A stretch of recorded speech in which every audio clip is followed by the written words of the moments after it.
Hello प्यारे बच्चों, मैं किशन और मैं आप सबके सामने आज जरूर एक और क्वेश्चन लेकर जो कि फिजिक्स में आपका नीट 2024 में आया हुआ था। फिजिक्स वाले पोर्शन की अगर अच्छी तैयारी करनी है तो उसके लिए उसके बेसिक जो क्वेश्चंस हैं उनको समझना होगा। ये बिल्कुल बेसिक क्वेश्चंस हैं, जिनके बेसिक स्ट्रॉन्ग होते हैं उनका स्कोर अच्छा होता है और फिजिक्स का अच्छा स्कोर होता है तो नीट में अच्छी रैंक आती है, गवर्नमेंट कॉलेज में आपका एडमिशन होता है। जैसे आप क्वेश्चन की स्टेटमेंट रीड करें। स्टेटमेंट में हमें गिवन है a force defined as F equals to alpha t square plus beta t. This is t and this is alpha, this is beta. Acts on a particle at a given time t. The factor which is dimensionless if alpha and beta are constant is जैसे question में आपसे पूछा क्या हुआ है कि आपको जो ये फैक्टर आप उसने बना के दिए हैं इनमें से कौन सा ऐसा फैक्टर है जो डायमेंशनलेस है, जिसमें उसने ये भी बता दिया है कि अल्फा और बीटा जो है वो आपके कांस्टेंट क्वांटिटीज हैं।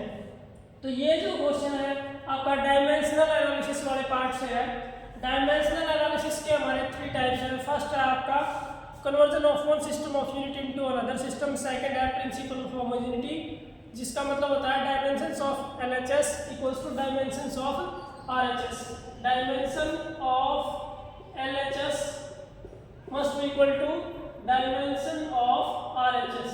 मतलब कोई भी डायमेंशनली करेक्ट आपकी इक्वेशन है उसमें दोनों तरफ के जो डायमेंशंस हैं वो सेम होते हैं।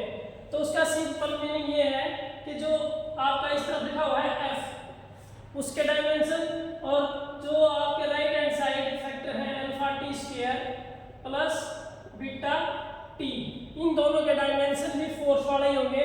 मींस इस वेक्टर के डायमेंशन भी आपके फोर्स वाले होंगे, इस वाले के भी। जैसे फोर्स के हमारे डायमेंशन होते हैं, फोर्स होती है मास इनटू एक्सेलरेशन m1L_t-2, ये होते हैं डायमेंशन आपके फोर्स के। तो इन दोनों के भी आपके डायमेंशन यही होंगे mL_t-2।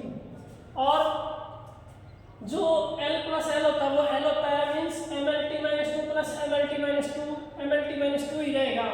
डायमेंशनल एनालिसिस में L प्लस L होता है, L माइनस L भी L होता है, जीरो नहीं होता है। L इंटू L जो होता है वो L स्क्वायर होता है।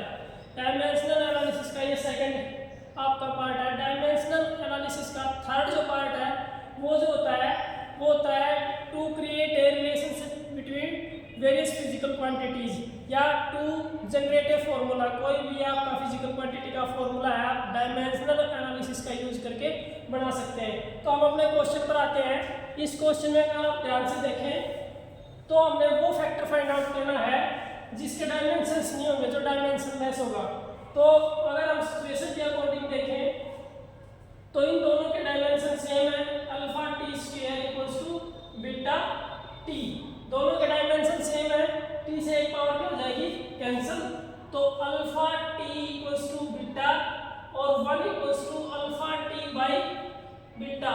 तो अगर आप ध्यान से देखेंगे जो ये फैक्टर है अल्फा टी बाई बीटा ये 1 के इक्वल आया और 1 आपका एक नेचुरल नंबर है और जितने भी नंबर होते हैं वो सब क्या होते हैं, डायमेंशनलेस। तो ये क्वांटिटी अगर डायमेंशनलेस है आपकी तो राइट जो लेफ्ट हैंड साइड वाली क्वांटिटी है वो भी क्या होगी, डायमेंशनलेस। तो इसमें अगर आप अल्फा टी बाई बीटा देखेंगे तो ये जो सेकंड ऑप्शन है आपका ये करेक्ट है, ये तीनों आपके क्या है, रॉन्ग आंसर्स है। तो यहाँ से हमारा क्वेश्चन सोल्व हो जाता है। ये क्वेश्चन एक और तरीके से भी पूछा जा सकता है। जैसे अगर हम बात करें यहाँ alpha T equals to beta है तो 1 इक्वल्स टू बीटा बाई में अल्फा टी। अगर ये फैक्टर गिवन होता आंसर में, ये ना गिवन होता तो ये करेक्ट होता।